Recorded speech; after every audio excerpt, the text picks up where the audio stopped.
it's not God's commands that make something good, some other reason, and I decide to live my life in a certain way that aligns with that morality. Obviously, I don't need God's commands to achieve that. I can do that myself, and I can align with God's will without His commands. I can do it myself. That's simply not true. There are certain things God has commanded that you are in disobedience to. For example, God has commanded you to repent and believe on Jesus Christ. Are you in keeping with that? He's commanded me to do what, sorry? To repent and believe on Jesus Christ as your Lord and Savior. Have you done that? You can't command someone to believe something. Of course. Sorry. Let me just finish. You don't have a choice to what you believe, so you can't be commanded. That is false. That's false. Yeah. Why? Are you because you're unilaterally stating that there are no beliefs that are subject to decision making, and that's simply false. Now, from a Christian perspective, some of your most foundational baseline beliefs, I would agree with you that you cannot choose to believe or to not to believe because they are engrafted to you by God being made in His image. But there are higher level beliefs. If you have a spectrum of beliefs, okay, in your worldview, you have a spider's web of beliefs that they're interconnected and interrelated. Okay. That's what a worldview is. And certain of those beliefs are hierarchical. Okay? Now, do you agree with that so far? I don't have a problem with that. Okay, so do you accept or do you reject that a worldview consists of all of your interconnected and interrelated beliefs? Yeah. That's fine. You accept that? Okay. Now, among those interconnected and interrelated beliefs, some of your beliefs within the set of all your beliefs will be in a hierarchical form. Like one belief may depend upon another belief. Certain beliefs are more foundational than others. Cool. Okay? So, certain beliefs are more primitive or foundational, and thus you have a certain hierarchy of beliefs. Okay? So what we have is we could represent your worldview, which is your set of all your beliefs. We could depict it as a spider web. We could depict it as a jigsaw puzzle. Okay, so you will be presented with certain propositions or states of affairs that you neither have a positive or a negative attitude toward, but then you will either choose to believe or not believe the proposition, whether or not it conforms to other beliefs that you have. That's where we disagree. I think that's an illusion. Okay, all right. So I don't want to be rude here, but that response just told me you don't know what you're talking about. Okay. Can I clarify? You have certain beliefs. Can I clarify? Okay. So are you saying that every single belief that you have is independent in terms of your attitude toward its actuality from any other beliefs that you have? No, what I'm saying is you don't choose your beliefs. It's not like you choose to lift your left or right arm. You could choose to lift your left arm, or you could choose to lift your right arm. No, sir. Listen to me. I'm saying it's not a choice in that sense. You do choose to believe or not to believe certain propositions or states of affairs, whether or not they conform and cohere to one or more of your prior belief states. Can you give an example? So if I told you that the Earth, the surface of the Earth was annihilated in nuclear holocaust in 1974, because of your prior belief sets would mitigate against that, you would choose not to believe that proposition. I wouldn't choose to. I wouldn't actively choose. It would be. No, you choose. Hold on, sorry. Let me just answer you. Yeah. It wouldn't be me choosing it. It would be determined on what evidence you present, and I would either be convinced by that. You're not understanding. Okay, I could present to you I can present to you a proposition right now, something that you've never heard before. Okay. And because you haven't heard about it before, you don't have a positive or a negative attitude toward it. And once I express it, your mind is almost going to do an almost instantaneous evaluation about that proposition as to whether it conforms and coheres to other beliefs that you have. And when it is inconsistent with certain more fundamental beliefs rather than superficial beliefs, you will choose to believe it. Now, on the other hand, if I give you a proposition that doesn't conform and cohere to more superficial beliefs that you have, you may choose to say that I believe that proposition, and then I will reject another superficial to believe. But you do make certain choices to believe certain things. This is undoubtedly true. Well, I think this notion that you have no volition whatsoever over all your beliefs is ridiculous. It's ludicrous. It sounds like to me you're just saying that you're making a choice. You're not actually giving a reason why it's an actual choice. You are making a choice as to whether. Sorry. Okay, do you know what a belief is? What's a belief? Sorry, No, I want you to give me a definition of a belief. Just an attitude or the assertion that something is true.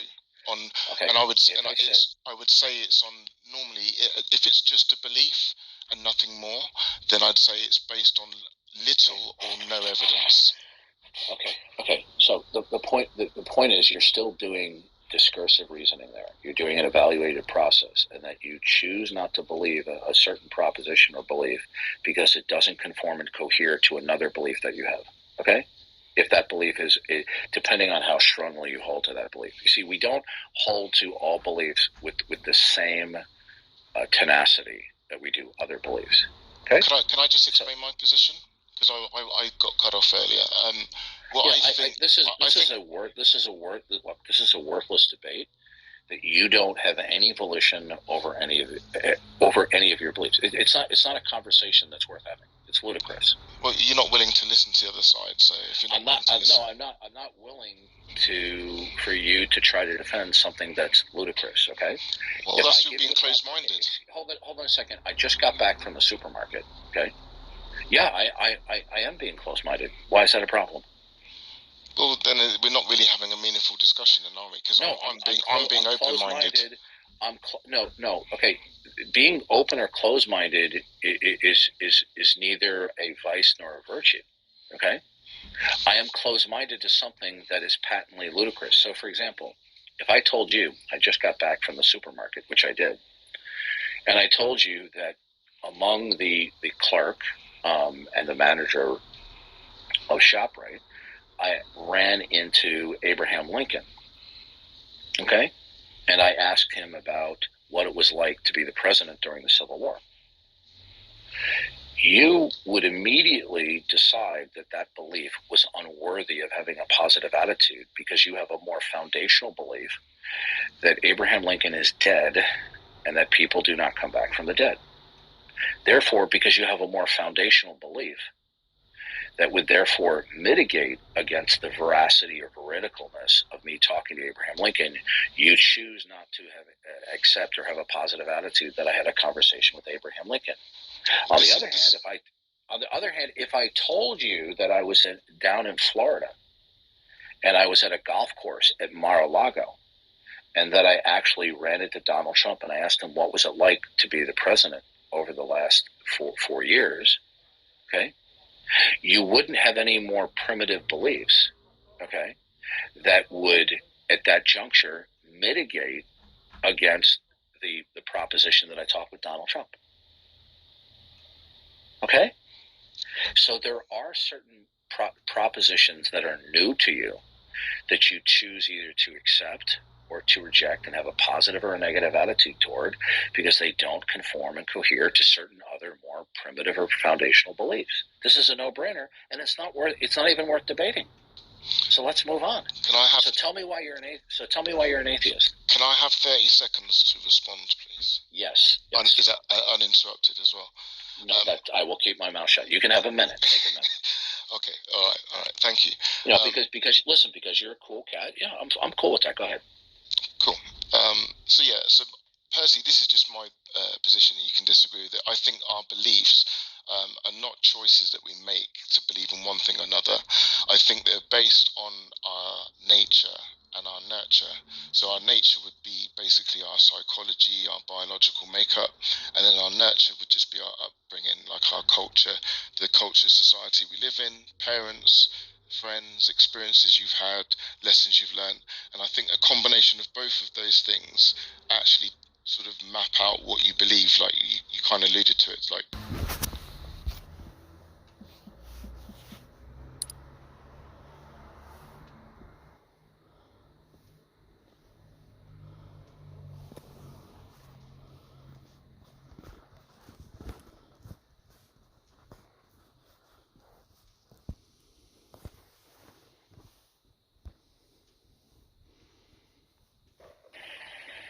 Okay, I'm back. Sorry about that.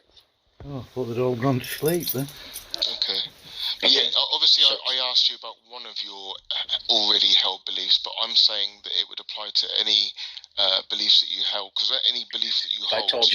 If I told you I have a $10 bill in my pocket, if I told you I have a $10 bill in my pocket, would you not believe? It's not about me, but it's whether you would believe it or not. I have a $10 bill in my pocket. So could you choose not to believe that it's not in your pocket? Yes. You could choose to believe it and actually be convinced, or would you be lying to yourself? I'm talking about you. I'm giving you testimony that I have $10. Then it's a bad analogy. That's not the analogy. The analogy is about your. You're not getting it. I'm not gonna listen. I'm not gonna go around the table with you. I've already explained to you why you're wrong, and you're. I've explained to you why you're wrong, and you're just over talking me. No, you actually haven't. You haven't offered a significant defeater. But you keep over talking me every time I do. I'm trying to explain to you. And then you just make an assertion. Okay, listen to me. If I told you one of my siblings, okay, met Ronald Reagan, okay, I'm telling you, one of my siblings met Ronald Reagan. Do you believe me? This is not really the point. It's not an analogy. I'm asking you. Listen, I'm asking. Yeah.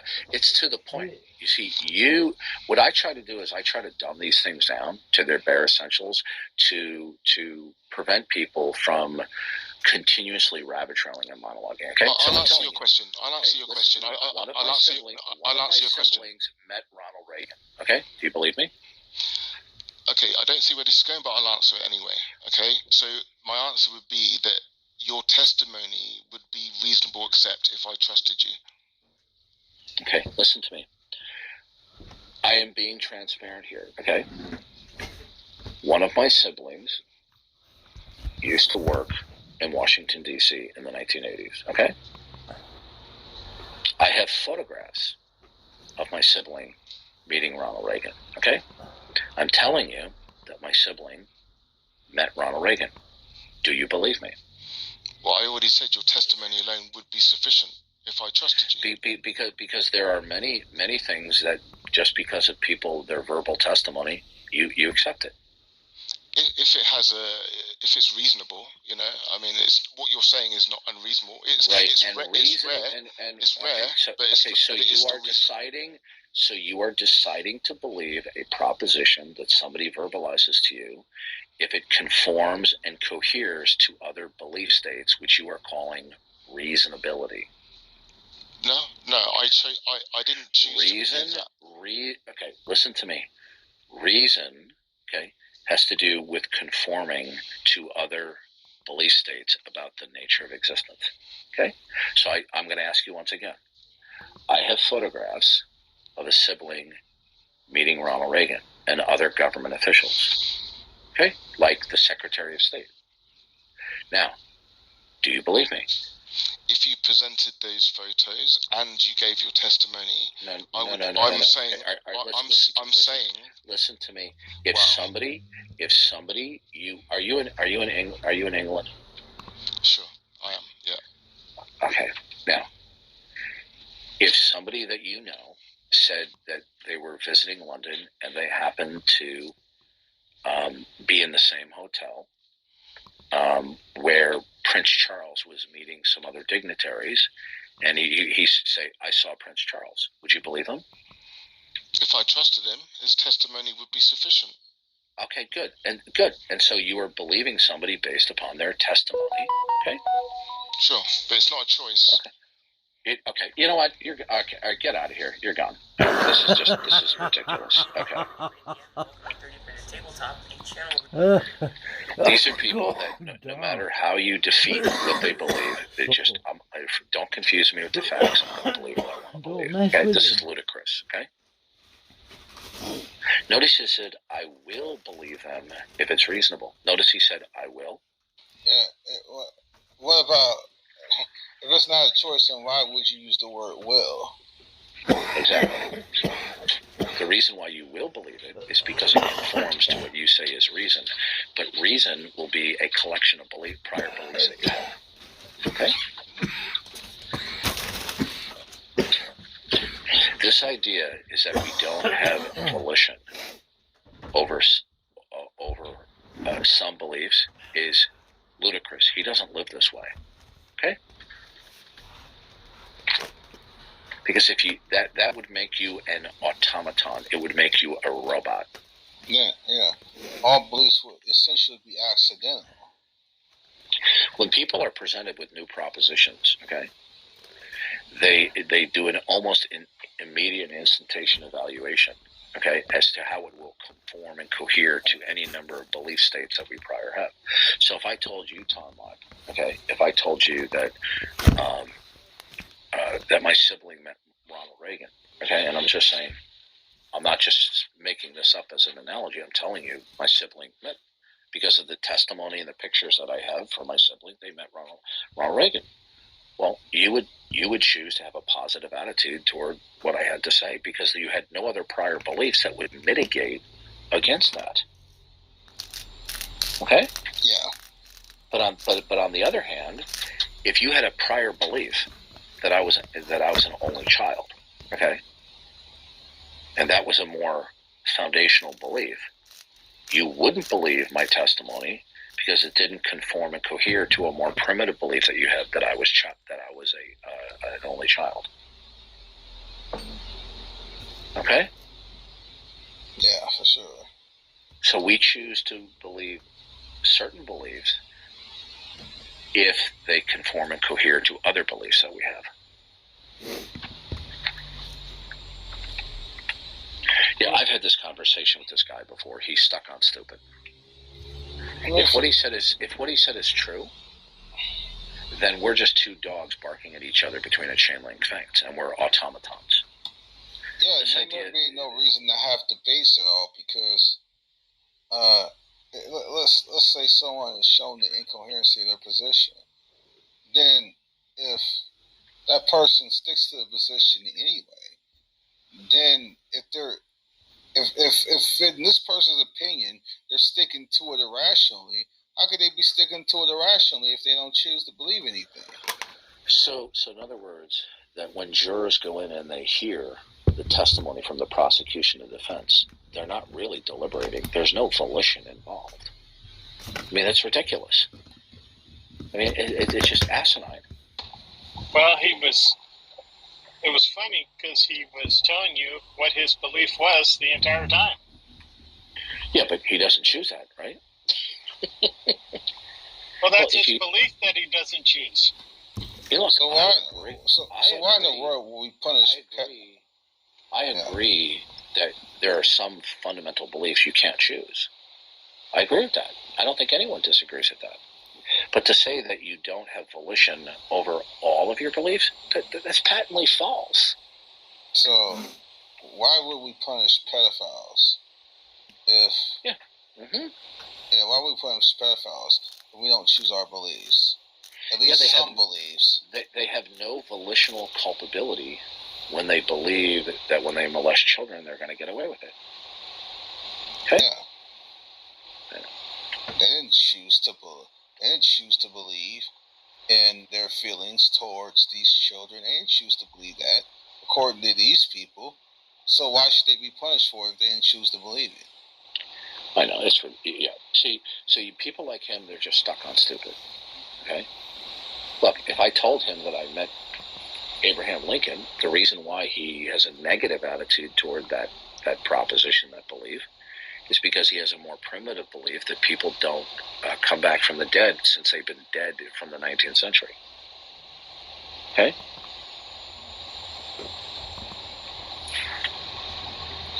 Because, like, when these people say, convince me of X, convince me that there is a God, how are they not saying that without suggesting that when they evaluate the information, they're going to make a determination on said information, to make a judgment on that information? Because you got to evaluate the facts or the arguments being given, and then make a determination on those facts. Yeah. All right, I'll be right back. Yeah. Yeah, you don't choose. Obviously, there are some beliefs that we don't choose, but to say that no beliefs are chosen, I think is nonsense. Again, why do we punish people who sexually abuse children, who rape others? Why do we punish these people if they didn't choose those beliefs that they have? You know, I kind of disagree. I think you have to choose to believe all of your beliefs, or choose to believe other ones, right? Even when there's evidence, right? You're choosing whether or not that evidence supports that belief. You're still making a choice. You're still making a value judgment. I see what you're saying. You know what I mean? You're having to. It just sounds ridiculous that you don't choose to. What that guy was saying, you don't choose your beliefs. You absolutely do. You choose to believe where the evidence is compelling or not. I think so. I don't think there's any way to get around that. And the whole time he was telling Darth his belief, while he's saying he doesn't have, he doesn't choose to believe. He chooses to believe that he only believes things based on evidence, when we know that that's false. Exactly, because we give arguments all the time, literally dismantling their worldview, and they still stick by their incoherency in spite of the facts. Right.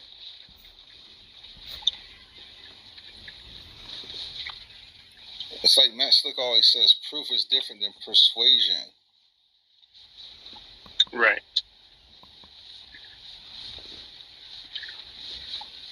You don't want to believe in what we're saying, so you have a will right. to act against the truth.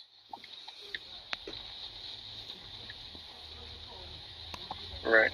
You can you can literally condition yourself into delusion.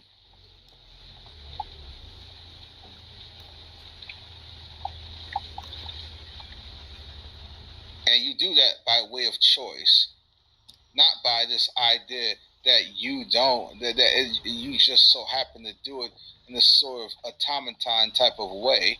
You condition yourself to act this way.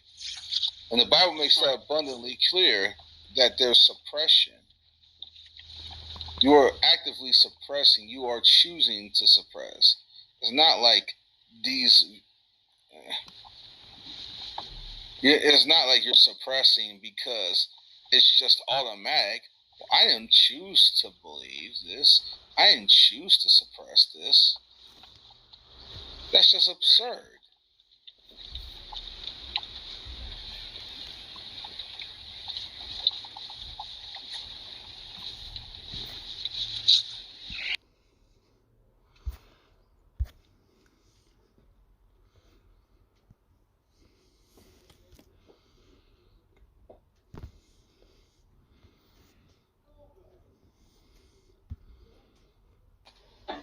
something or world is good or better.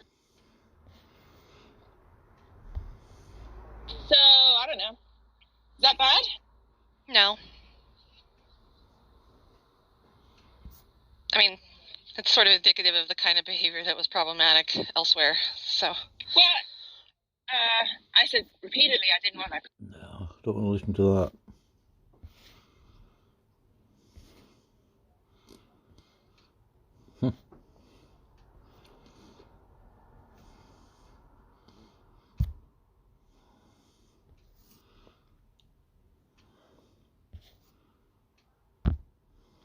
For certain beliefs, if you don't choose to believe what you have, if you don't choose your beliefs, then why are we held responsible for certain actions we do? Right. It And how wasn't would our you check? fault. It wasn't our fault. We didn't choose to believe. Like if again, if someone is robbing a bank, they didn't choose to believe that. They didn't choose to believe that robbing a bank was good or bad or whatever. They just had that view about robbing a bank because of just happenstance. It's just something that was just there due to randomness and happenstance. It wasn't something that they cognitively decided. They didn't cognitively decide that it was okay to rob a bank. So what this guy's point of view is on opinions. Does he not have any opinions? Because opinions would be certain chosen beliefs, right? Yeah, they're literally preferences.